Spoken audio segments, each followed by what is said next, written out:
Welcome everybody to Life in the World to Come. Yeah, panic. This one is a solo episode.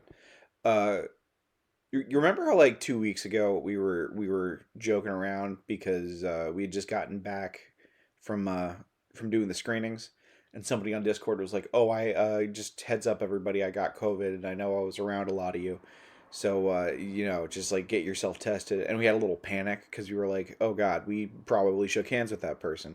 We probably have COVID. And then we tested ourselves and we didn't have COVID. And it was great. It was great to not have COVID. Um, Will has COVID. And I don't think it was that person. I don't think it was the screenings where he got it. I'm pretty sure it was that open mouth kiss he shared with Mickey. Um, because I don't have COVID. So, Will got COVID in Disneyland. Mickey Mouse failed an at-home COVID test, and then went to work and shared a deep, passionate, open mouth kiss with my buddy Will. And now Will has fucking rat COVID from that fucking stupid mouse. That that goddamn rat son of a bitch. Uh, so yeah, we're gonna be doing it. We're gonna be doing a solo episode this week. I'm gonna blast through this because I still have to finish writing chapter 5 of Revelator, and also Persona 3 Reload comes out today, and I would really like to spend my day playing that instead of like doing truly anything. Just truly anything. There's stuff I gotta do. There's there's work I gotta do. I gotta clean, but I don't want to do any of that. I want to be a high schooler who gives himself superpowers by shooting himself in the head with a gun. Persona was cooler before. All right, so I guess we just get into questions. Let's just do that. Let's just get into questions, because the longer I talk, the more likely it's going to be that I just start saying stuff to fill time, and we don't need that. We want a good episode. Um, Although I don't know, maybe I should fill a little bit more time. We're only 2 minutes and 41 seconds in. No, just do it. No, you know what? No, you're overthinking it, Chris. I just woke up and I haven't eaten breakfast yet because there isn't any food in my house. There hasn't been any food in my house for like 2 weeks. Um, Basically since I got back from the screenings, I have not bought new food. I've just been kind of getting DoorDash and just burning through the money I made from doing the screenings just on DoorDash. So I haven't eaten it. I haven't eaten breakfast. So that's kind of the headspace I'm in. But we're just gonna jump into it. We're just gonna jump immediately into it because I just said I'm gonna jump into it like 3 times, and I'm pretty sure that like the second time I was just like I need to I'm filling more space here. Okay, God, this one sucks so quick. It sucks. It's 3 minutes and 30 seconds in. It's already a bad episode, and we didn't have an episode this week. What a disaster. Okay, all right, so I opened up my email to look for a question, and immediately the first thing I saw was a link someone had sent me to a fan fiction about me and Will, where we confess our truest and deepest feelings from each other, and then I'm assuming have sex. I didn't read that far in because I didn't like it. I didn't like the way it made me feel. Um, but that's kind of okay. So in addition to like just being hungry, I'm also just like I'm also just uncomfortable and rethinking my relationship with Will. I don't know if we can still be friends after me reading this. You know, I mean, he didn't do anything, but it's just kind of cast the whole light of our relationship in a shade that I don't care for. It's an ugly light. It's an unflattering light. Um. Okay. Okay. A question now. Okay. All right. Yeah. Fuck it. Fuck it. Let's do this one. Hey, Violent J and Shaggy 2 Dope. I'm just gonna sit in that for a second. Um, I'm Trans Mask, and I was wondering if being a bear with massive tits, like the fattest, hairiest, gayest man with the biggest boobs you've ever seen, will benefit me in any way in the world to come. Sincerely, Truck. Uh, listen, man. I'm rocking a pretty solid set of B cups right here, and they haven't really done anything for me yet. If anything, they've been a source of worry. Um, because, well, you guys don't need to know about that. I feel like I don't know if I ever talked about this on the podcast. I definitely did a weird Instagram story about it. But like a year ago, I went into a dermatologist for a completely unrelated issue, and this woman took one look at my nipples and was like, "Oh," and she gave me like a cream, like a steroid cream that I put on my nipples. I used to put on my nipples for like a little bit until it ran out. And I was supposed to schedule a follow up visit with her, but then I moved and I never did. Um, and every now and then I look at my little nips and I'm like, was that piece of it always brown? So, you know, I feel like if, whatever benefit or lack of benefit your tits provide now, it's probably going to carry over. I think what I'm saying is that, like, as like a fat, hairy-ish man with a pretty decent set of knockers, it hasn't really, you know, it has neither really improved or, I was about to say it's never made my life worse, but it's look, people, you look, you know how they treat fat people. People don't like it when guys have tits. But it's, you should. I feel like it's a powerful look. I feel like it's a majestic kind of just like visual image that you're describing right now. So like I think if this is the direction you want to go down, absolutely. You know? I think if you're thinking of like, if you're like, yeah, you're gonna like swing these motherfuckers around and use them as like a club, then no, that's probably not the move. You're probably just gonna hurt your tits because they'll have like spiky armor on, and just like impale your tits on the spiky armor. That's no good. Now you're bleeding and you're trapped. He's got you in fucking trapped in close combat because of the spike through your tits. So, God, what if my fucking landlady can hear me? Um, what the fuck was I saying? So like, y- uh, you know, so yeah, if you're looking for like some kind of like, if you think it's going to give you like any kind of combat advantage, I kind of doubt it. But like, you know, if all you're going for is a powerful look, I truly can't think of a look more powerful.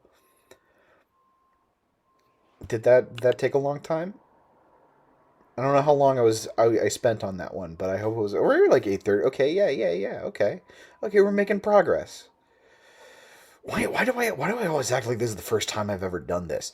Okay, so yeah, next question. It'll be good for you. It'll be good. I think if that's a look that you want, you should go for it. Just don't expect it to give you any kind of thing. I guess. Fuck, is my window open? My window sometimes just kind of opens. I don't want my neighbors hearing me say these things. Okay. Okay. Next question. So, Cody asks, don't say my email, please. Heart face emoji. I wasn't going to. That would be absolutely. I've never done that, and it would be deranged of me to do. To give them your. Anyway, don't say my email, please. What's life like after taking a break from playing music? Do you ever miss it? And if so, do you ever want to continue making music? That's an excellent question, Cody. I haven't really touched any of the old instruments in a little bit. I have my guitar around, and sometimes I'll sit down and noodle on the thing. But like, I haven't really taken music seriously for since I was like honestly, since like my early 20s. But sometimes I do think about it. Sometimes I do wonder what it'd be like to get back into the game. And I have friends in the industry, so like it could be something. I don't know. So yeah, now I've answered. That question's answered. I've noticed, Cody, that you've sent this exact same email in 3 times, but it's answered now, so you don't have to do that again. Um, okay, next question. My Gen Alpha cousins. I'm gonna stop right there. I'm not even gonna bother reading the rest of the question. This is my fucking thing about Gen Alpha.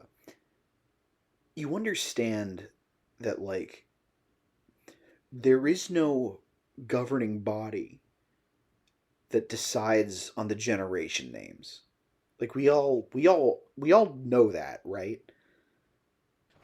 Like these are just phrases that people coin, and then they get that, like somebody in the media catches on to them and they just start calling them that. And what that means is that there is no gun to your head when you hear a shitty generation name like Generation Alpha, like the least inspired generation name imaginable. You can just not call them that. You understand? We just we don't have to do this. How do I okay, like how do I express this?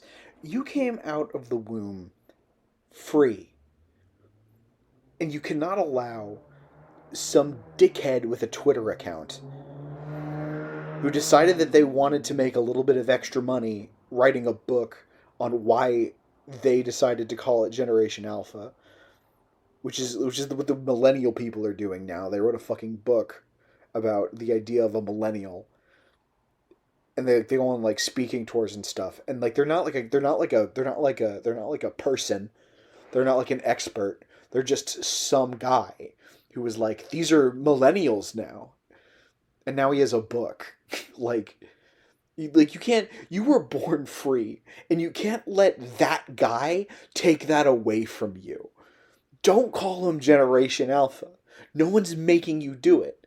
If we instead of because like I've never heard one person be like Generation Alpha, that's a great name for this next generation. Nobody feels that way. And here's the thing. It's they're only going to be called that if we keep calling them that. And I feel like they barely even exist as a generation. They're not even real. So like if we just stop now and pivot and call them literally anything else, I'll take literally anything else. I don't care. If we just pivot and don't we just all decide, all of us, we all decide not to call them that, then they won't be called that anymore. And all it would take is us all just agreeing on the thing that we all already agree on, which is that Gen Alpha is a dog shit name.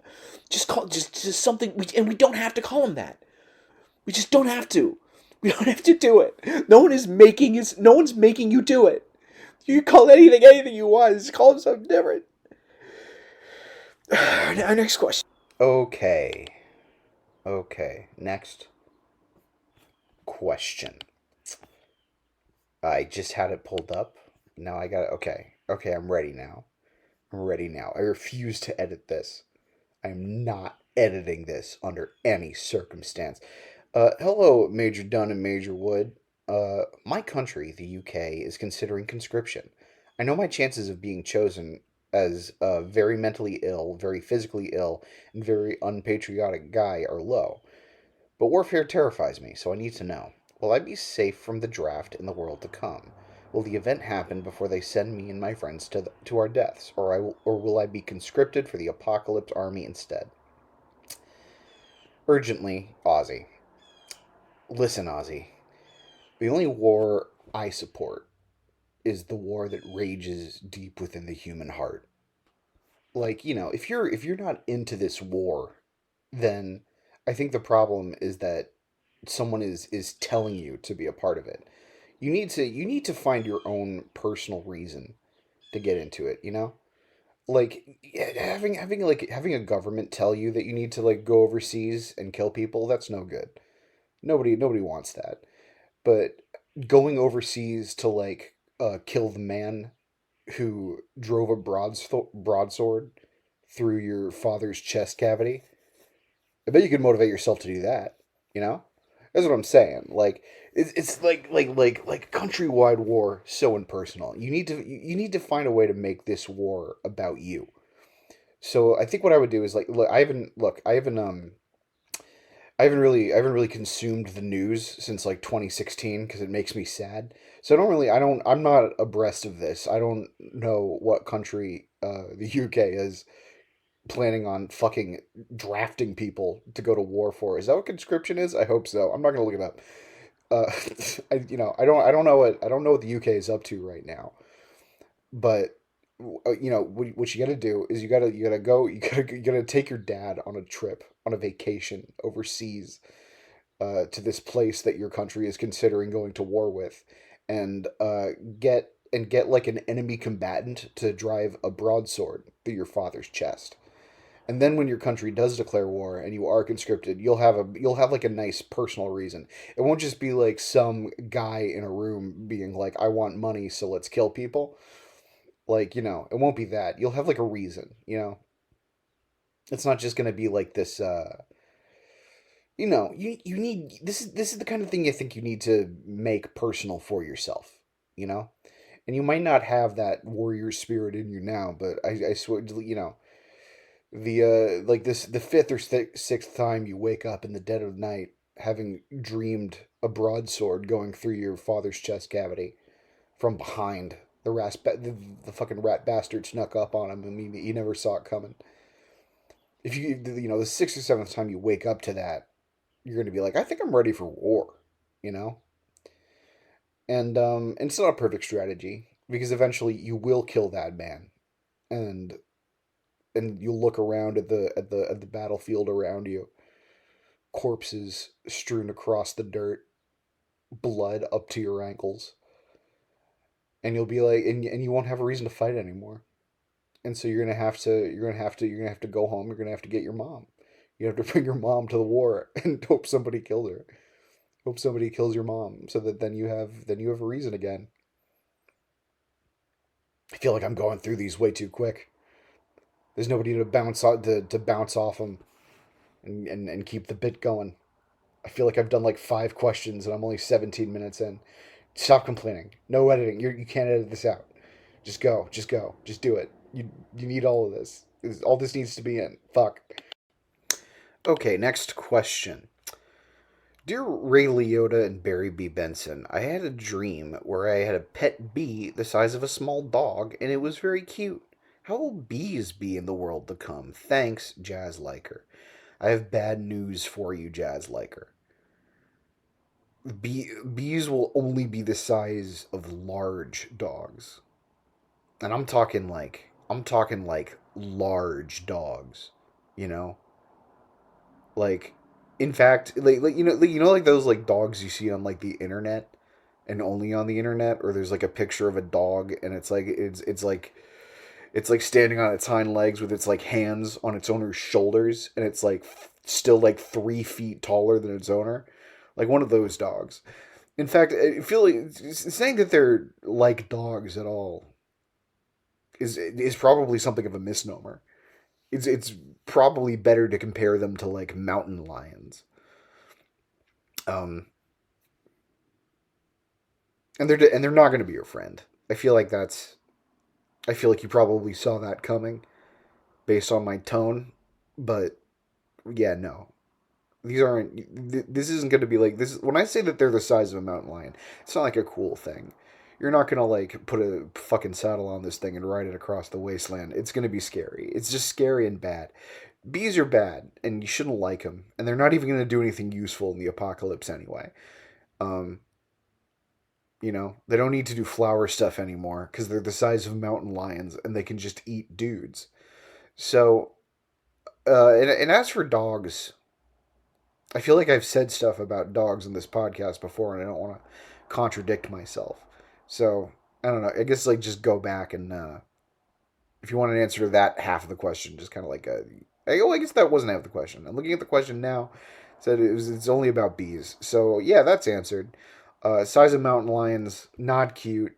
not good or useful, don't pollinate flowers anymore, just kind of eat people. All right.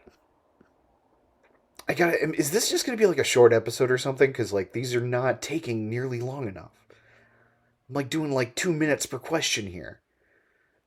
Just just keep going. Just you gotta just like fucking straight ahead, Chris. You fucking skipped last week and Will's sick, so just fucking just do it. Just do the episode. Just do the episode, Chris. Just do it.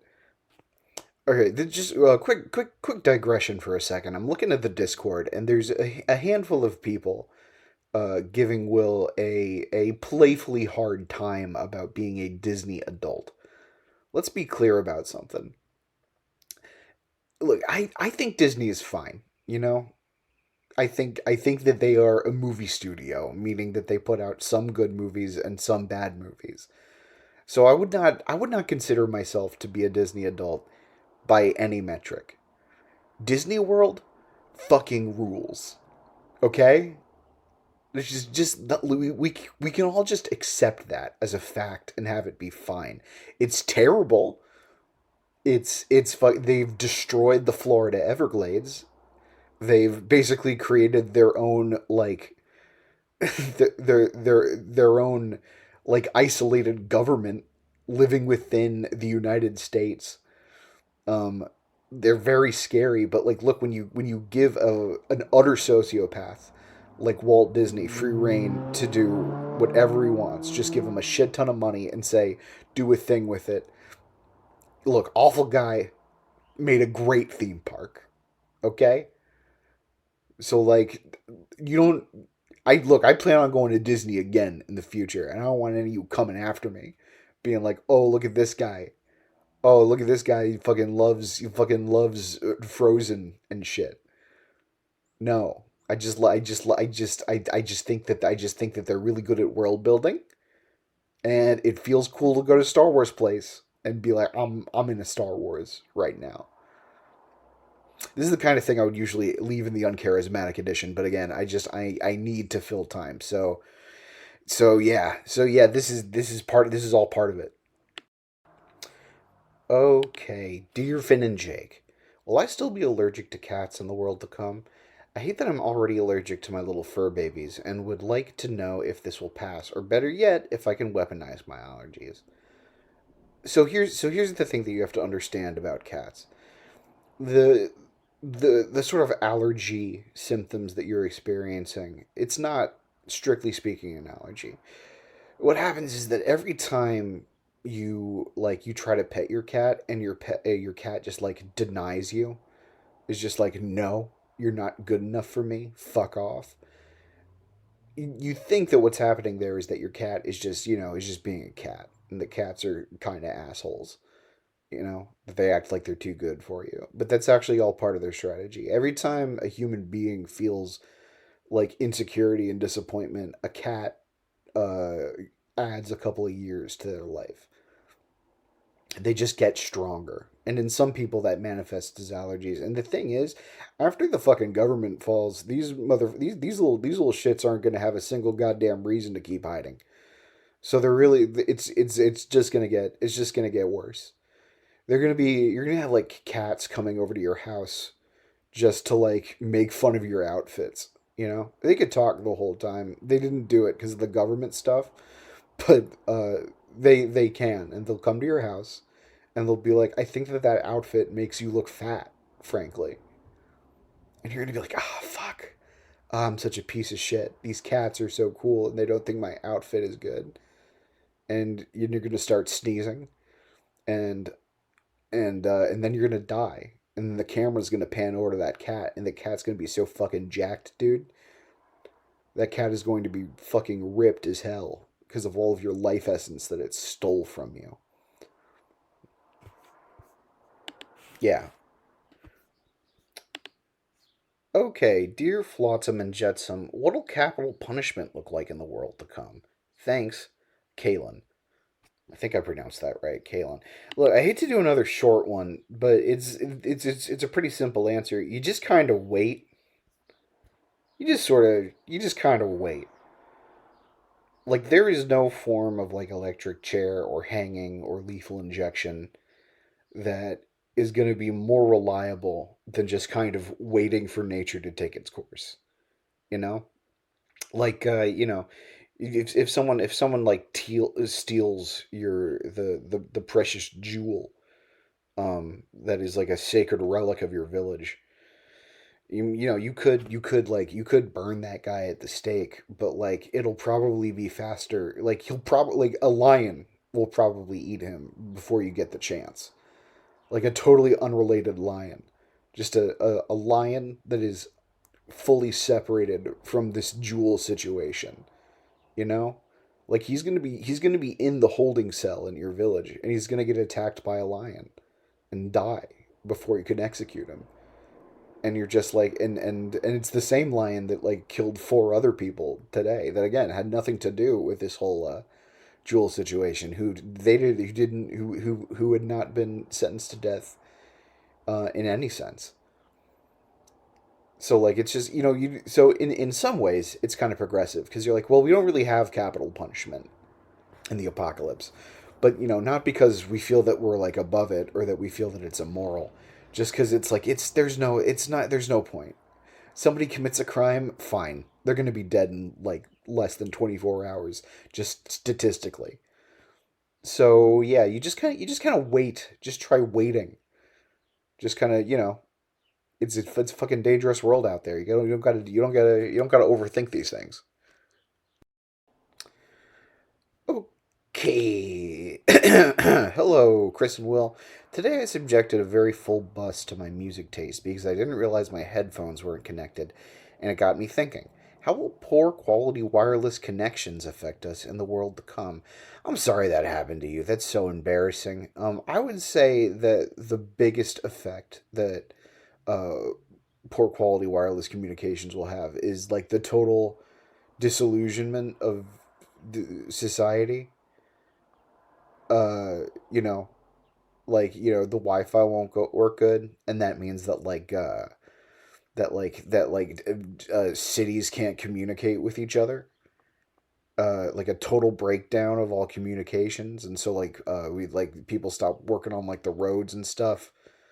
um there's I feel like there's no wi-fi, and I feel like a lot of our infrastructure is, at least enough of our infrastructure is in the cloud now, that uh yeah, like fucking like dams will break, uh nuclear reactors will go off, and that'll be pretty embarrassing too at the end of the day.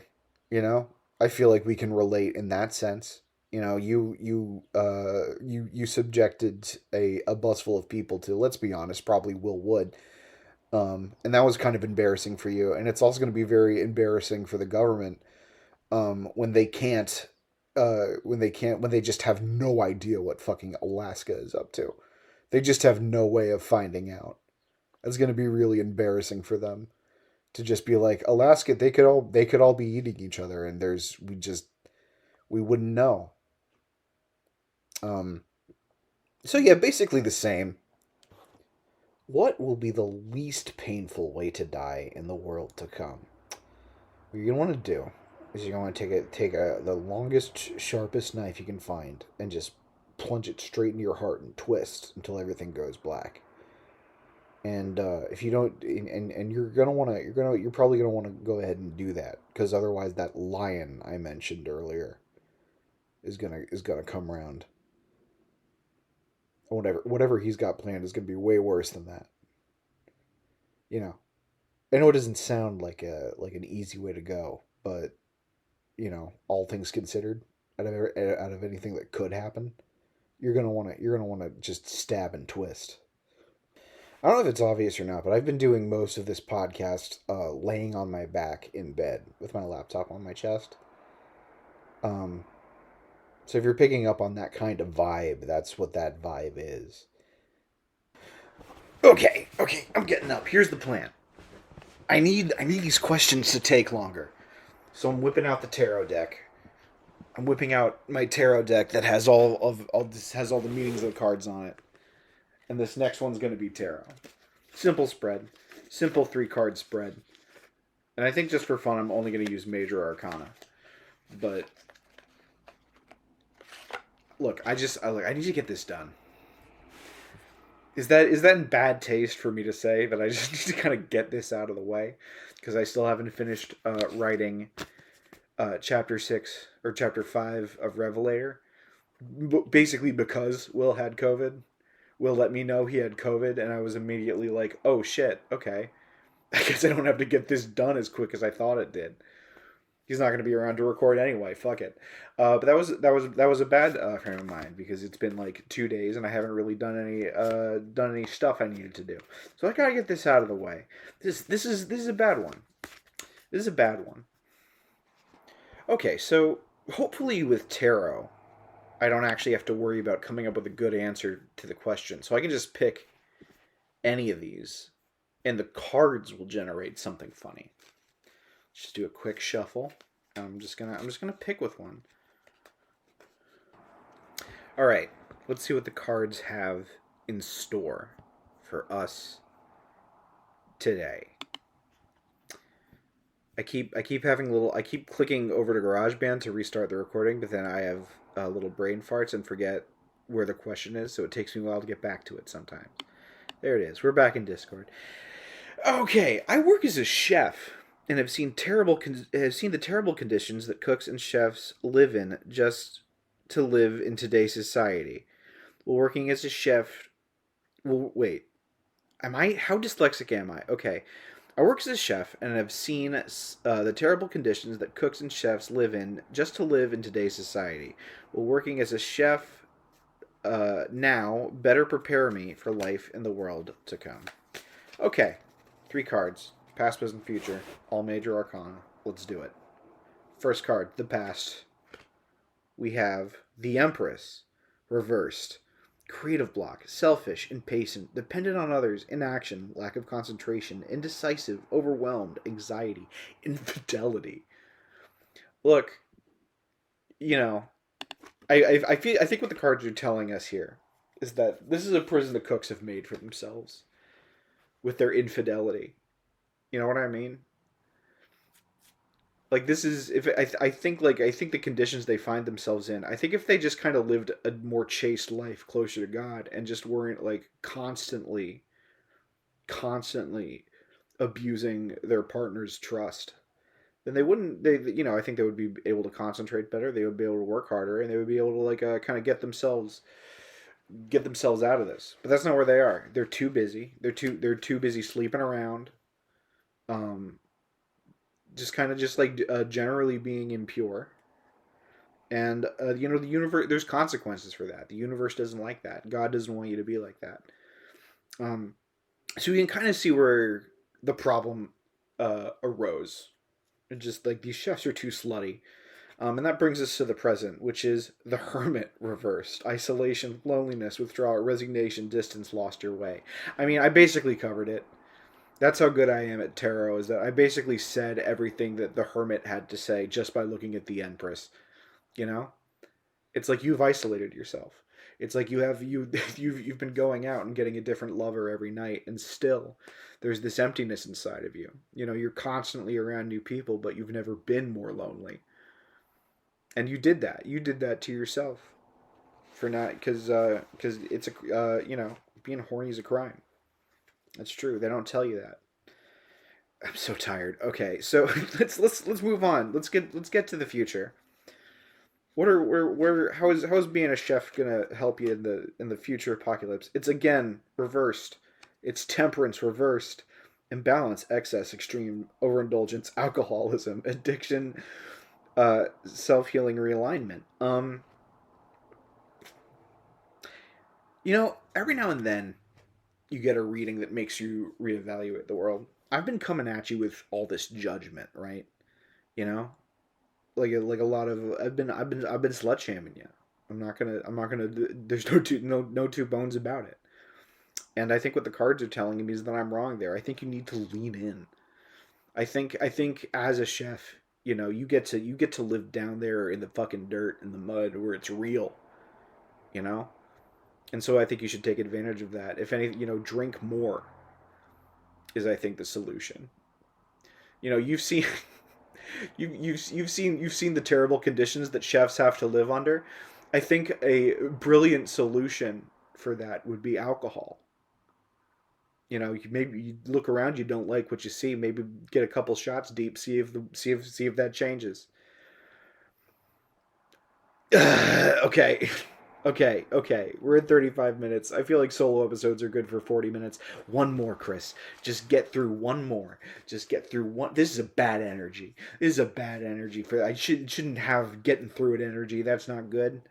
It's fucking Friday and it's 3 p.m. So we're just this episode is called We're Just Doing This. Okay, last question. Hopefully last question. We'll see if I can make this last 5 minutes, and then we'll see if it's our last question. Hello, men who are significantly taller than me. I'm unfortunately quite short, coming in at about 5 foot tall last time I checked. I know this means I'll probably have an agility advantage and better luck hiding and squeezing into small places, but what else can I utilize my stunted height for in the apocalypse? On the other hand, are there any disadvantages I might have due to my size that I should be wary of? Hope this email finds you before I do. You think you can threaten me, motherfucker? You think you can come into my house and threaten me? I'm the one who knocks. I have your IP address right now. And I have friends in the police. And they're coming. They're coming to. Why my energy is so low. Okay. Three okay, cards. So you're short? Okay, let's deal with it. What's your past? The Fool, upright, new beginnings, possibilities, innocence, spontaneous, optimism, trust in life, blind faith, adventure, opportunity, pleasure. I think this works for me. This I can kind of see where this is coming from, because I feel like from the tone of your email, you're pretty well adjusted about the height thing. You know? I don't think this is something you see right now as a problem. I feel like you're already kind of ahead of me here. You know that there's going to be an agility advantage. You're going to be small, lithe, able to, like, you know, fit under doors and stuff. But here's the thing about the Fool, is that the Fool is a fool. The fool the Fool is in denial. The Fool doesn't understand what's going on around it. It's a fool. You know, the Fool isn't just about optimism. It's about blind optimism. It's about optimism in the face of overwhelming evidence that you're wrong. So while it's good that you're confident in spite of in spite of your height. Be careful. Don't get too confident, because you'll never know when you keep looking up, because you'll never know when the fucking tall guy is going to step on you. Okay, so moving on to the present, we have justice. Upright. Justice, fairness, truth, clarity, equality, balance, cause and effect, law. So yeah, I feel like so often I feel like the past informs the present, right? Because again, we cycle back to this kind of blind optimism. You know what I mean? Like, not just I feel like that blind optimism has evolved, because at first this confidence was maybe misplaced, but I feel like you've sort of owned it long enough. It's become enough of a part of you that that it's sort of like metastasized into something a little bit more mature, something a little bit more self-assured. Like, you understand what you have already, which makes me a little curious why you kind of bothered writing in, because you know what you understand your advantages. All right, so the future, we have judgment reversed, self-doubt, lack of self-awareness, inner critic, self-loathing, punishment, destruction, ignoring the call. I have bad news. You're gonna get stepped on by a tall guy. You're gonna get stepped on by a really tall guy. It's gonna shatter your confidence.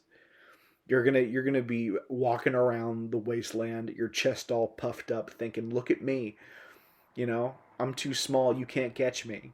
I'm all over the place. This is an advantage." It is that very confidence that's gonna lull you into a false sense of security, and like some fucking Godzilla-sized guy is gonna step on your little head, and he's not even gonna notice. It's not even going to be it's not like you're not even good. The end of your life that he causes isn't even going to be a part of his day. He's going to smush you like a bug, and it's really going to fuck with you, honestly. And it sucks that this card is the future, because it means that we're done with the tarot reading. You know, there's like I have no further advice. It's just like basically if you look at all three cards in sequence here and kind of like look at the story that they're trying to tell, it's like it's that you should be more insecure about your height. Because you know you've managed to turn your height in your mind into something that you can be proud of. And with the look, this isn't me talking. This is the cards talking. You shouldn't be proud. The fact that you're short is bad according to the cards. According to the cards, the fact that you're short is bad, and you should do something about it. So I mean, it's not clear there's anything that can be done about it. Given that your future is, you know, to be smushed. But you know, maybe I feel like there's still time to maybe change your fate. Maybe get that weird knee surgery, right? Like that knee surgery that gives you like half an inch, and they just like break your knees and you can't walk for like 3 months. And like your knees are like really delicate after that, and a lot of the time, and like you heal weird, but you're like 3 inches taller. I don't know, you know, maybe consider being 5'3". All right, where are we at in terms of time? 41 minutes. Yes. Okay. Thanks everybody for listening to Life in the World to Come. Sorry we haven't had like a real episode in a little bit. Things have been weird, but we should be back to our regular scheduled programming next week. You know, who knows what fate may throw at us, but I have no reason to believe that there won't be a normal episode next week. If you would like to support us on Patreon, you can do so at patreon.com/lifeintheworldtocome. You can buy our merch at lifeintheworldtocome.bigcartel.com. And you can, if you want to send us an email, you can do that at lifeintheworldtocome@gmail.com, or you can do it on our Discord. Anything else? Our intro and outro music is "We Are the Hellhounds" by the Taxpayers. And I will see you next week. I'm going to go play fucking goddamn Persona 3. No, do right, Chris. You gotta do work. Persona 3.